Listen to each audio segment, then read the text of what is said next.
Few people are aware today that the history of the United States since the Revolution in 1776 has been, in large part, the story of an epic struggle to get free and stay free of control by the European international banks. This struggle was finally lost in 1913 when President Woodrow Wilson signed into effect the Federal Reserve Act, putting the international banking cartel in charge of creating America's money. Americans repeatedly have asked why. Why have some of the richest people in the United States, both in and outside of government, aligned themselves with leftist policies that would appear to be the path to their own destruction? And if there is a conspiracy at work among these men, why hasn't someone on the inside exposed it? The answer is, someone has. Dr. Carroll Quigley is a professor of history at Georgetown University. He is the author of the widely used textbook, Evolution of Civilization. He is a member of the editorial board of the monthly periodical, Current History. He has been a frequent lecturer and consultant for such groups as the Industrial College of the Armed Forces, the Brookings Institution, the U.S. Naval Weapons Laboratory, the Naval College, the Smithsonian Institute, and the State Department.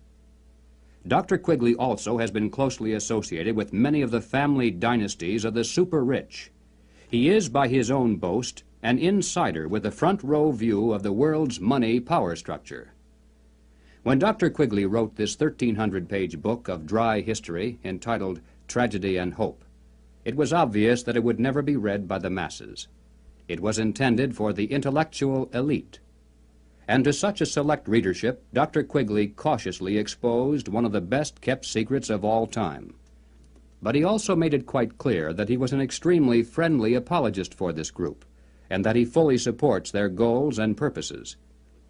On page 950, Dr. Quigley says, "I know of the operations of this network because I have studied it for 20 years and was permitted for 2 years in the early 1960s to examine its papers and secret records. I have no aversion to it or to most of its aims, and have for much of my life been close to it and to many of its instruments.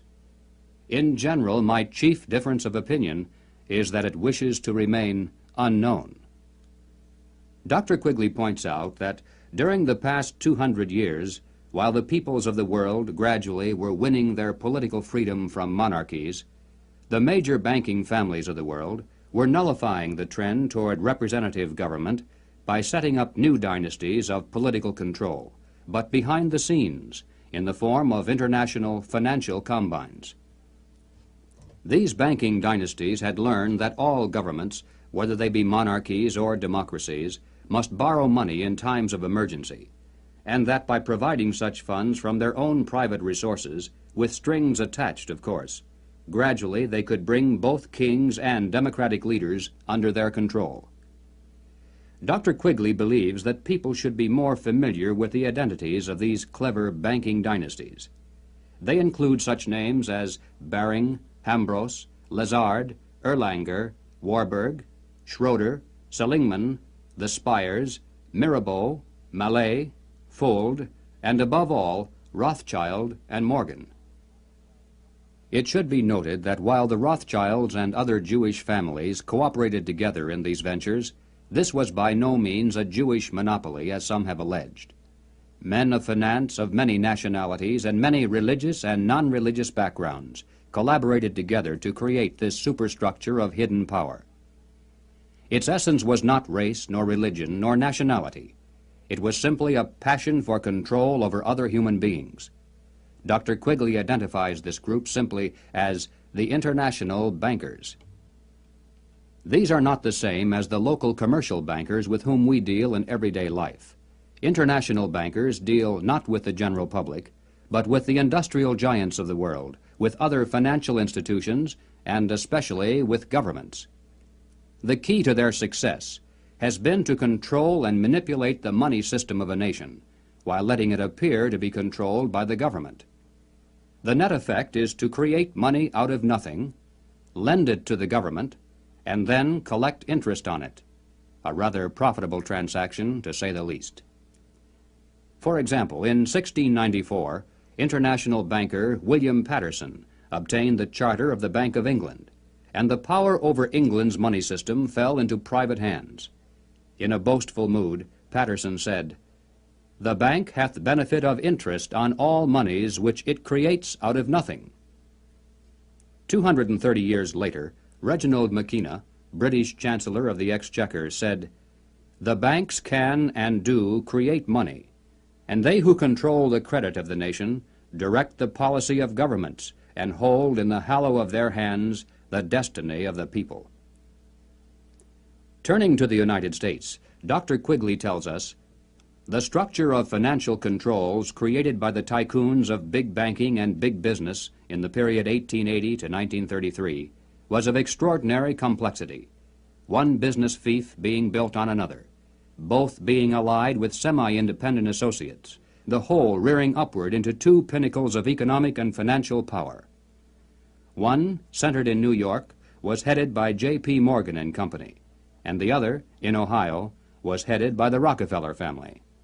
When these two cooperated, as they generally did, they could influence the economic life of the country to a large degree and could almost control its political life, at least on the federal level.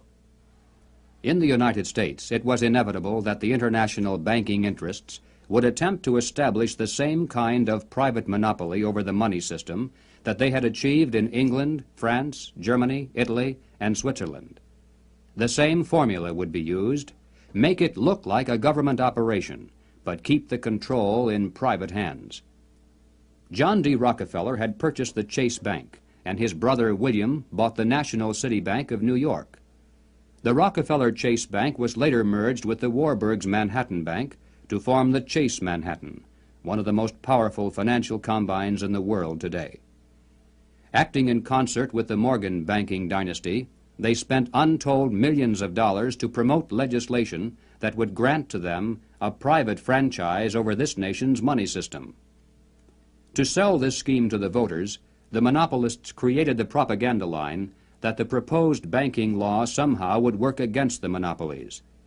Politicians took up the cry, "Banking reform," and "Down with Wall Street." And then, to make it look convincing, the financial tycoons publicly pretended to oppose the measure, all the while financing it behind the scenes. On December 22, 1913, the Federal Reserve Act finally was passed into law. Something known as the Federal Reserve System came into being, and with it, total control over the nation's money fell into private hands. The Federal Reserve System solely is responsible for creating money in the United States. The Treasury prints only what the Federal Reserve tells it to print. The far greater amount of checkbook money is also determined by this group. Yet it is not a government agency and is entirely beyond the reach of the American voter. Technically, the stock of the Federal Reserve System is held by 12 privately owned national banks that make up the system. These, in turn, are owned primarily by the private banking dynasties that work so hard to bring that system into being. By law, the 7 members of the Federal Reserve Board are appointed by the President for a term of 14 years each. In spite of the incredible length of these appointments, nevertheless, they're supposed to create the illusion that the people, acting through their elected leaders, have some voice in the nation's monetary policies. In practice, however, every president since the beginning of the Federal Reserve System has appointed only those men who were congenial to the financial interests of the international banking dynasties. There have been no exceptions. It is now known that the original Federal Reserve Board was handpicked by Colonel Edward Mandell House, who early in his career had represented British and American banking interests. The intimate papers of Colonel House, edited by Charles Seymour, reveal House as the unseen guardian angel of the Federal Reserve System. In the words of Mr. Seymour, "The Schiffs, the Warburgs, the Kahns, the Rockefellers, and the Morgans had faith in House." In 1912, Colonel House authored this book entitled Philip Drew, Administrator. The hero, a thinly disguised version of himself in real life, was a behind-the-scenes manipulator of prominent political figures. In the disguised form of a novel, The book lays bare the general strategy that has been followed ever since, even to the very present. It tells of how a small group of insiders cause a depression and then bring about the election of a man named Rockland. Rockland gives fireside chats and launches a program called the New Era to strengthen government control over the masses. Eventually, the insiders who control the government weaken the country deliberately to the point of civil war, which provides them with the excuse for establishing a dictatorship under Philip Dru.